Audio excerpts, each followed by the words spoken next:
Mire, cada vez que la naturaleza embate territorio, cada vez que hay un temblor, una vez que pasa la emergencia, pues viene el análisis, pero también vienen las preguntas. ¿Hemos mejorado en la cultura de la protección civil? ¿Se han mejorado los sistemas de construcción para evitar derrumbes ante un sismo o ante el embate del agua y el aire? ¿Qué es lo que ha sucedido? Porque cada vez que pasa esto nos hacemos las mismas preguntas. ¿Se tiene una atención oportuna y ha venido mejorando? Bueno, pues este es el tema sobre la mesa. Le doy la bienvenida a nuestro director editorial Raúl Frías Lucio y a mi compañero Víctor Hugo Hernández. Caballeros, el tema es todo suyo. Muy buenas tardes. Eduardo, qué gusto saludarte. Muy buenas tardes. Víctor, qué gusto saludarte. Sigue Raúl temblando, ¿eh? ¿Cómo te fue con el de, lo sintieron allá en el norte, una 16 aproximadamente? No, qué suerte tienes porque en muchos puntos del país esto sigue temblando. Y no es raro, Víctor, no es raro que siga temblando en un país que está y que confluyen varias placas tectónicas que se están moviendo, la tierra se está moviendo y esto es lo que genera los sismos de acuerdo a lo que dicen los expertos. Pero mira, un dato interesante, del 1 de enero de 1990 a septiembre del 2017 se han registrado más de 86,000 sismos. Ahora, son sismos de 2, 3, 4 grados, ¿sí? Pero sismos de 6.5 para arriba no son muchos y bueno, sí hemos sentido varios de ellos, especialmente en los últimos días. Por ejemplo, este 22 de septiembre tuvimos el del 19 de septiembre, tuvimos el del 7 de septiembre del 2021, el del 23 de junio del 2020, el 16 de febrero del 2018, con diferentes epicentros, con diferentes lugares donde se genera precisamente estos sismos. Especialmente, fíjate, estaba revisando las estadísticas y nos dicen que especialmente los epicentros que afectan digamos, al centro del país, al occidente del país, vienen de Michoacán, vienen de Oaxaca, vienen de Guerrero y vienen de Colima. Son exactamente las 4 entidades donde hay mayor cantidad de epicentros. ¿Y por qué? Bueno, porque de acuerdo a lo que dicen, Víctor, los expertos, ahí confluye la placa norteamericana, que es donde está casi toda la República Mexicana, y luego hay 3 pequeñas placas, una que se llama la placa Rivera, la placa del Pacífico y la placa de Cocos, y estas placas confluyen todas en esta zona entre Michoacán, Colima, Jalisco y Nayarit. Y ahí está un poco de la explicación de por qué en estas zonas se están concentrando muchos de estos sismos. Víctor. Pues vaya que te pusiste a estudiar, mi querido Raúl. Nos acabas de dar toda una clase de especialista en cuestión de temblores. Yo tengo también mis propios datos. Fíjate, 2 observaciones quería hacerte. Desde 1950 a la fecha, solo en septiembre, se han dado 12 terremotos en los meses de septiembre, todos ahí cercanos al 19 de septiembre, temblores pues, o terremotos como los quieras ver, porque bien, como bien dices, va en función de la intensidad y el tipo de temblor que se presente, si es oscilatorio o trepidatorio, y ya sabemos los trepidatorios son los más pavorosos por la secuencia de daño que causan. Pero también el dato al que haces alusión me llama la atención. Entre los estados que señalas, Michoacán, Oaxaca y Guerrero, que paradójicamente son de los estados más pobres del país y donde también pues existen el mayor número de municipios. Solo Oaxaca alberga más de 550, 570 municipios, si mal no tengo el dato, ¿sí? Y con comunidades dispersas, en donde realmente sí hay la afectación y pega más duro, porque se trata de comunidades alejadas, dispersas, solas, que también tienen casas arruinadas, edificios agrietados, iglesias caídas, y luego ponemos nada más la atención en la urbe, en la capital, en las ciudades más importantes, pero el verdadero daño queda ahí. ¿Y sabes qué es lo más triste, Raúl? Que es un daño que se va acumulando. No es un daño que se haga y se corrija, sino que se va acumulando con las promesas de ayuda que normalmente estos lugares tardan mucho en llegar, si es que no llegan. Sí, fíjate, estamos viendo imágenes de los sismos de esta semana, ¿sí? En diferentes comunidades. Y dices bien, estamos viendo, son municipios pequeños, son poblaciones pequeñas, muchas de ellas. Estaba viendo con mucho interés los reportes de nuestros compañeros tanto en Colima como también en Michoacán, de Ulises Amarrón y de Carla y de todo el equipo, ¿sí? Que están en ciudades pequeñas, en poblaciones pequeñas, pero que los daños han sido importantes en las estructuras, en las grietas, en las casas, en las carreteras, en la infraestructura. Y esto me parece, como tú bien lo dices, que lamentablemente, como son zonas alejadas, no logran captar la atención total de las autoridades. Si sucede en la Ciudad de México, si sucede en Guadalajara, si sucede en Puebla, hay una atención importante, pero no así en poblaciones pequeñas, lamentablemente, como estamos viendo las imágenes que nos comparten los compañeros de Mega Noticias.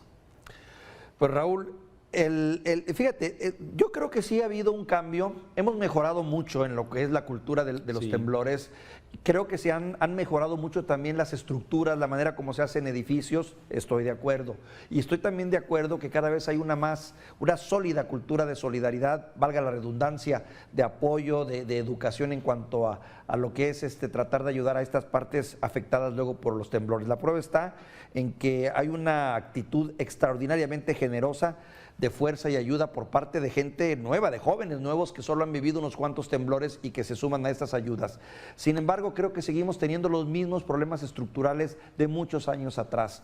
Lentitud en los apoyos oficiales, lentitud en las ayudas económicas, recursos que llegan muy contados y mucho me temo, tal vez no me consta, pero no es difícil de deducir, que también mucha corrupción, sobre todo en estos estados donde la pobreza campea como Oaxaca o Guerrero, donde tú sabes que la pobreza también da paso a muchos actos de corrupción y de distracción de recursos. Coincido totalmente en el tema de la prevención. Me parece que a partir de 1985 las cosas han cambiado. Hoy las escuelas tienen sus programas de evacuación, de desalojo, tienen los programas, desde luego, los simulacros que se hacen regularmente en las escuelas. O sea, me parece que sí hemos avanzado en esa parte. Me parece que no es suficiente porque luego en los simulacros vemos cómo la gente va chacoteándola, sí, y a la hora que viene ya el sismo de verdad, como dicen los memes, ahí va la prueba, sí, ya resulta que no es tan,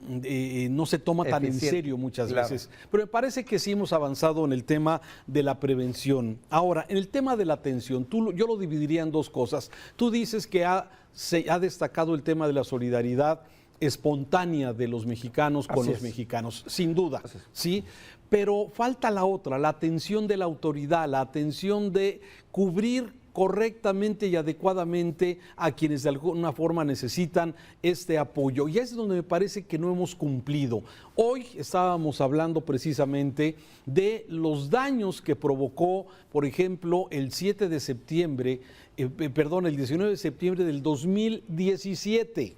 Hace ya 5 años, un sismo muy fuerte, 8 años. 8.2 el del 2017, 7 de septiembre, Raúl. Bueno, 2017, 8.2. Fíjate, muy fuerte. Sí, y muchas de las poblaciones afectadas, sí, especialmente en la zona del Istmo de Tehuantepec, la zona centro del país, y me refiero a esos pequeños poblaciones, esas pequeñas casas, colonias que resultaron afectadas, no han recibido hoy, 5 o 6 años después, no han recibido el apoyo ofrecido en su momento. Y esto me parece que es donde hay grandes retos todavía por delante. El poder tener esa ayuda presta, expedita, eficiente. Sí, y la primera pregunta que me viene a la mente es el FONDEM, ese fondo de desastres naturales que estaba disponible supuestamente para poder hacer frente a necesidades urgentes en tragedias como sismos, como huracanes, y que, bueno, por una decisión de gobierno se desaparece ese fideicomiso y ahora, bueno, pues hay bolsas, dice Hacienda, pero vamos a empezar a hacer los padrones famosos. A ver, un padrón por aquí, un padrón por allá, uno lo va a hacer Bienestar, otro los de la Nación y final de cuentas, pasan los meses, pasan los años y la gente no recibió el apoyo necesario para poder tener una reconstrucción correcta de su vivienda. Y ¿sabes qué pasa, Raúl, también? Que no conozco ningún estudio en ese sentido, pero valdría la pena hacerlo. ¿Qué tanto la degradación y el deterioro del ambiente económico y social se va dando porque son males acumulados, son edificios ruinosos, casas que se derrumban, aceras que se destruyen, tubería que se destruye y que no necesariamente se recupera. Y ese daño va permeando y va haciendo que estas comunidades de por sí pobres sean más pobres aún en cuanto a los servicios. Y esos servicios, esos malos servicios que ya de por sí eran malos y que ahora están deteriorados, se van sumando y cada vez hacen una calidad de vida tremenda. Y no en balde estas regiones son consideradas dentro de las más pobres del país y del mundo incluso. Sí, y mira, quiero terminar muchas veces nos preguntamos, seguramente muchos lo vemos estas imágenes en donde pequeñas casas de un piso, sí, de una sola planta o de dos plantas resultan sumamente dañadas. ¿Y por qué a veces esas torres, esos edificios que vemos de más de 20 pisos o más, sí, pues simplemente se mecen, pero no pasa más? Y me remito precisamente a lo que el ingeniero Francisco García Járquez, que es un experto en cuestiones de estructurales, en una pequeña maqueta puso, sí, por qué las casas que tienen pocos pisos.